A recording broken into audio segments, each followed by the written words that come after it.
Saudara, apa yang telah Anda saksikan tadi adalah sebuah mujizat yang telah disaksikan dan dicatat sedemikian rupa, sehingga saya percaya tidak seorang pun dapat mengabaikannya begitu saja.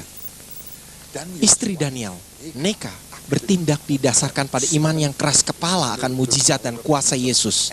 Tanpa imannya dan tindakan yang menyertainya, tidak ada satupun peristiwa ini akan terjadi. Tapi ada yang lebih dari sekedar menjadi saksi dan mujizat ini. Ada sebuah pesan khusus dari Allah untuk generasi ini, yaitu untuk kita semua.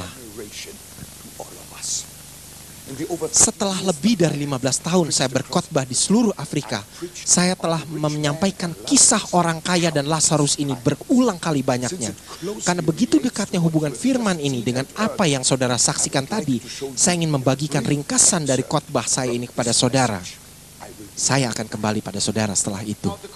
Nah, pertanyaan yang muncul pada pikiran saya adalah,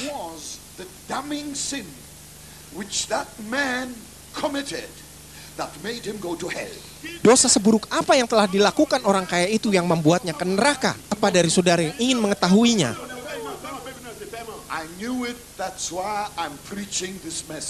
Saya tahu, itu sebabnya saya menyampaikan pesan ini.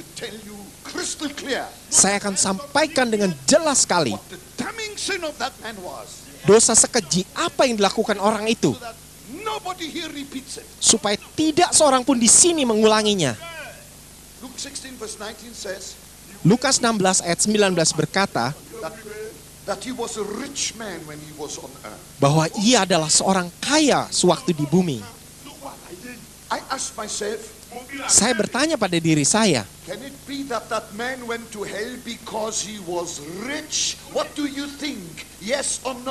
mungkinkah orang tersebut masuk neraka karena dia kaya? Bagaimana menurutmu? Ya atau tidak?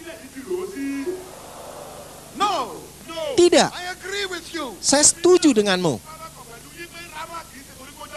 The rich man didn't go to hell because he was rich, and the poor man didn't go to heaven because he was poor. Orang kaya itu tidak ke neraka karena dia kaya, dan si miskin itu tidak ke surga karena dia miskin. In one night, pada malam yang sama, the rich man died in the palace, and the poor man died outside the palace. Orang kaya itu mati di dalam istananya, dan si miskin itu mati di luar istana. When the rich man closed his eyes on earth, the next split second, he opened his eyes in hell. Pada saat orang kaya itu menutup matanya terakhir kali di bumi, detik berikutnya ia membuka matanya di neraka. Ini kata Yesus. Ini kata Yesus sendiri. Amin. The rich man died, and the next moment he was in hell. Orang kaya itu mati, dan detik berikutnya dia ada di neraka. Lalu Yesus berkata, orang miskin itu mati dan dibawa malaikat ke pangkuan Abraham, tempat yang sangat nyaman. Firdaus, surga, apapun itu namanya. Itu adalah tempat yang penuh sukacita dan kenyamanan. Haleluya. Sekarang oleh karena sebuah mujizat,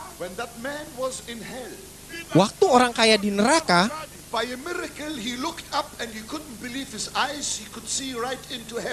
karena mujizat dia bisa melihat surga dan dia hampir tidak bisa percaya apa yang dilihatnya. Amen. And he saw that poor man who was in front of his house. He saw him in the arms of Abraham. Dia melihat orang miskin yang biasa dilihatnya di depan rumahnya, sekarang ada di pangkuan Abraham.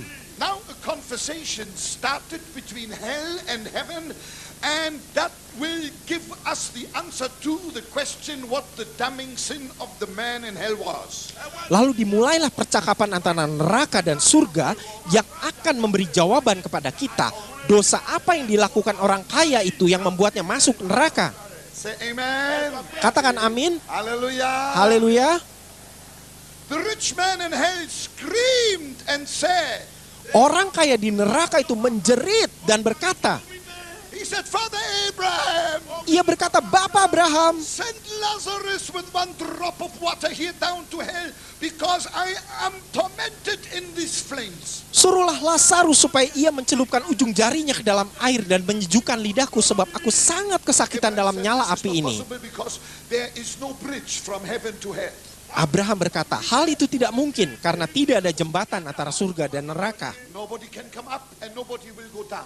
Tidak ada orang yang bisa menyeberang ke atas atau ke bawah. When the man in hell realized that he couldn't get help from heaven while he was in hell, Waktu orang kaya itu menyadari bahwa ia tidak bisa mendapat pertolongan dari surga selama ia di neraka, when he realized that, waktu ia menyadari hal itu, Father Abraham, I beg you, I still have got five brothers on earth who commit the very same sin that I have committed, which means that they will come and join me in hell. ia lalu berkata, Bapak Abraham, saya mohon padamu, saya masih punya 5 orang saudara yang juga melakukan apa yang kubuat. Artinya mereka juga akan masuk ke sini seperti saya. Somebody rise from the dead and go home to my brother's houses and knock on their door and say, greetings from your brother in hell. You need to be saved by Jesus. Tolong kirimkan seorang dari antara orang mati untuk datang dan mengetuk pintu rumah mereka dan berkata pada mereka, salam dari saudaramu di neraka. Engkau harus diselamatkan oleh Yesus. What did Abraham say? Apa yang dikatakan Abraham? Said they have Moses and the prophets. He meant they have the word of God and they have the preachers of the word of God. Abraham berkata mereka sudah memiliki kesaksian Musa dan para nabi. Dengan kata lain, mereka memiliki firman Allah dan orang yang menyampaikannya. By the preachers of the word of God, they will also not believe if somebody would return from the dead. Dan kalau mereka tidak percaya firman Tuhan, mereka juga tidak akan percaya perkataan seseorang yang bangkit dari antara orang mati. Say amen. Katakan amin. Now I come to the point. Nah, sekarang saya sampai pada tujuan Now saya. I'm ready to tell you what I believe was the damning sin that made that man go to hell. Sekarang saya siap untuk membukakan pada Anda apa dosa yang diperbuat orang itu sehingga ia harus ke neraka. Di ayat ke-30, The rich man screamed from hell to heaven. orang kaya itu berseru dari neraka ke surga. In reply and said, Jawabnya, no, Father Abraham. tidak, Bapak Abraham. No, Father Abraham. Tidak, Bapak Abraham. Suddenly the Holy Spirit began to speak to me. Tiba-tiba Roh Kudus berbicara padaku. And he said, here you can see what the sin of this man was that made him go to hell. Dan Roh Kudus berkata, di sini engkau bisa melihat apa dosa orang itu yang membuatnya masuk ke neraka. Are you listening? Saudara masih mendengarkan saya? This is it. Inilah dia. That man in hell said no to Abraham in death. Orang kaya itu di neraka berkata tidak pada Abraham dalam kematiannya. But Tapi before in his life he had said no to Jesus. Tapi dalam kehidupan sebelumnya ia berkata tidak pada Yesus.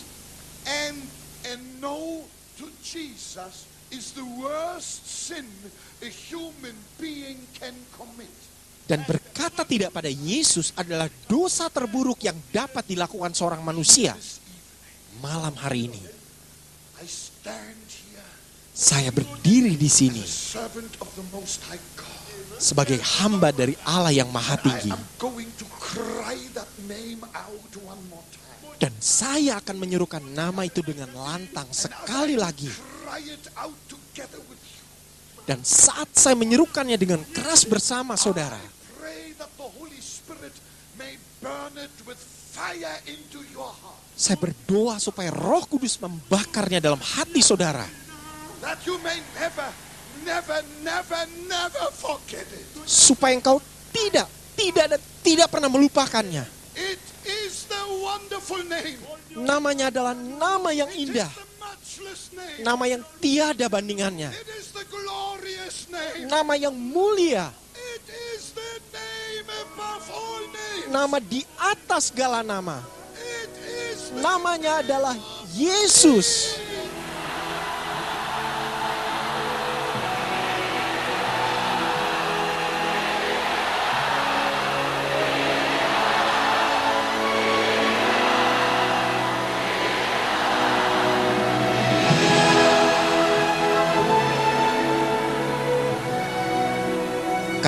tidak ada nama lain di kolong langit ini yang olehnya kita dapat diselamatkan. Kisah Rasul 4 ayat 11. Sahabatku yang kekasih, saya ingin mengulang satu hal dari apa yang baru saja engkau dengar. Waktu Abraham menjawab permintaan orang kaya itu, ia berkata, ada pada mereka Musa dan para nabi. Baiklah mereka mendengarkan perkataannya. Dengan kata lain, pada zaman ini kita bisa berkata bahwa ada pada mereka firman Allah. Dan baiklah mereka mendengarkannya dan diselamatkan. Tapi apa kata orang kaya itu? Tidak, Bapak Abraham. Ini berarti bahwa orang kaya itu jelas menganggap bahwa saudaranya tidak akan memperdulikan firman Allah. Sebuah kesalahan fatal yang ia sendiri lakukan.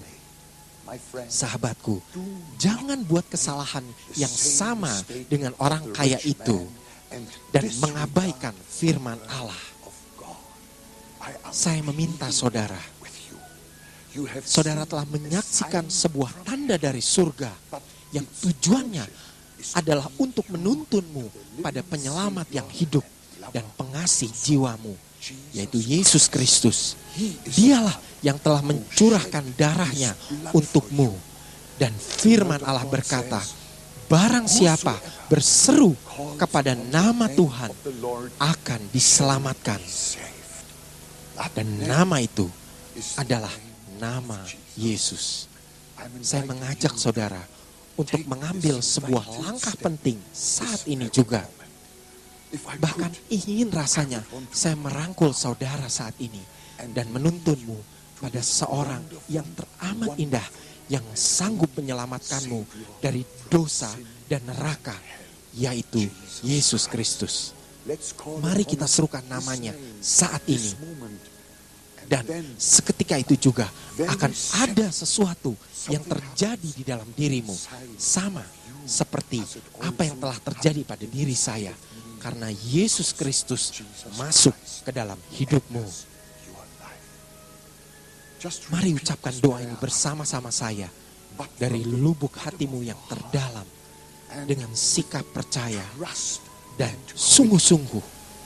Dan surga tidak akan mengabaikannya. Mereka akan datang dan menjawabnya. Mari kita berdoa dan mari ucapkan kata-kata ini bersama-sama dengan saya. Ya Tuhan Yesus Kristus, saya telah mendengar firman-Mu dan menjawab panggilan-Mu. Saya berkata, ya padamu Yesus. Saya mau diselamatkan. Dan saya berkata tidak pada dosa dan setan. Saya bertobat dari dosa-dosa saya dan saya berikan hidup saya kepadamu. Saya percaya dengan segenap hati saya dan saya mengaku dengan mulut saya bahwa saya sekarang adalah anak Allah. Bahwa Yesus Kristus adalah juru selamat pribadi saya. Saya sekarang telah lahir kembali. Saya percaya dan saya menerimanya. Dan saya berterima kasih kepadamu dalam nama Yesus. Amin. Terimalah hal ini dengan iman. Bahwa engkau sekarang adalah anak Allah. Dan bahwa engkau sejak saat ini sedang dalam perjalanan ke surga. Tuhan memberkati. Anda telah bergabung dalam keluarga Allah. Langkah penting Anda selanjutnya adalah hubungi rekan yang telah memberikan film ini. Atau hubungi gereja Injili di lingkunganmu. Katakan pada mereka bahwa engkau telah menerima Yesus Kristus sebagai juru selamat pribadimu. Pelayanan Kristus bagi segala bangsa didirikan oleh Reinhard Bonnke tahun 74. Dan fokus utamanya adalah darah membasuh Afrika. Kebaktian penginjilannya telah dihadiri oleh lebih dari 1,5 juta orang dalam satu kali kebaktian. Pusat bimbingannya seringkali menerima lebih dari 1 juta kartu keputusan untuk diselamatkan dan ditindaklanjuti dalam waktu 5 hari pelayanannya.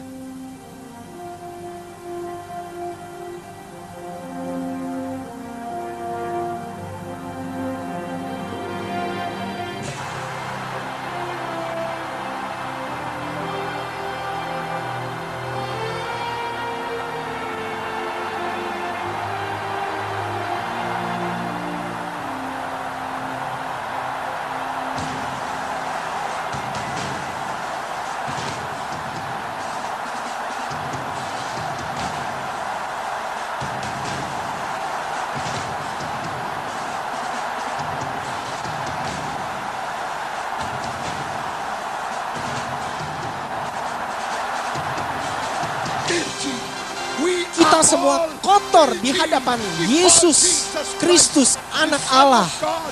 Kita semua telah berdosa dan telah kehilangan kemuliaan Allah. Mereka yang datang ke sini dengan keterikatan, dengan kutukan, dengan dosa, dengan kenajisan, engkau akan pulang ke rumahmu bebas total dan dengan damai sejahtera dari Allah sendiri.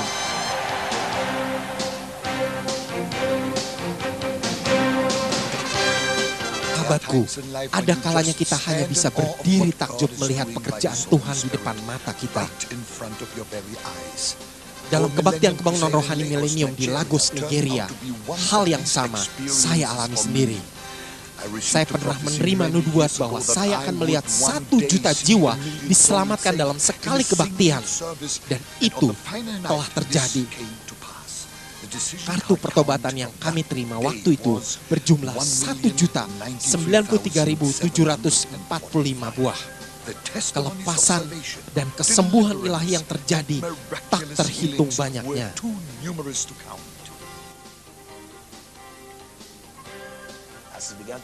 Orang ini disembuhkan dari penyakit TBC-nya. Saya berdoa waktu itu supaya Tuhan menyembuhkan saya. Lalu saya mendengar dari arah mimbar perkataan, sembuhlah dari sakit tuberkulosis dalam nama Yesus. Setelah itu saya didoakan. Dan beberapa hari setelah itu saya diperiksa kembali oleh dokter saya. Ternyata hasilnya sekarang negatif. Yahweh Rafa, Allah penyembuh. Dalam 1 minggu itu kami menerima lebih dari 3,4 juta kartu pertobatan. Segala kemuliaan hanya bagi Tuhan.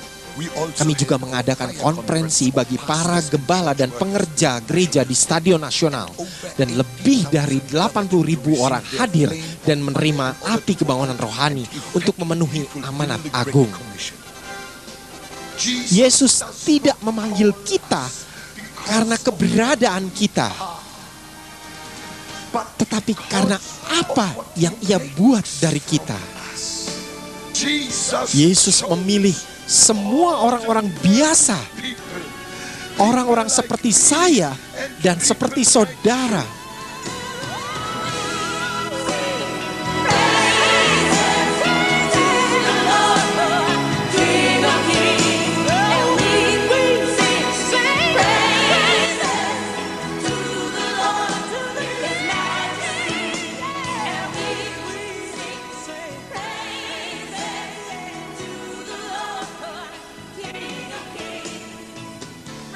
Ini adalah sebuah kesaksian. Saya ini orang berdosa. Saya sering ke gereja, tapi saya belum pernah menyerahkan hidup saya pada Kristus. Tetapi kemarin dalam kebaktian kebangunan rohani, sewaktu firman Tuhan disampaikan, dikatakan oleh darah Yesus, oleh kuasa darah Yesus. Dan saat itu Roh Kudus menjamah saya dan saya bertobat. Saya menyerahkan hidup saya bagi Tuhan dan sekarang saya diselamatkan. Itulah kesaksian dari 3,4 juta orang.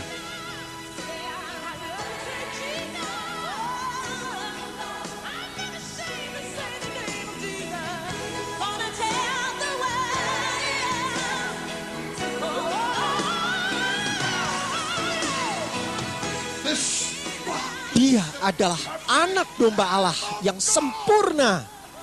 Dia datang untuk menyelamatkan orang berdosa.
Tonight you may come here as weak as can be.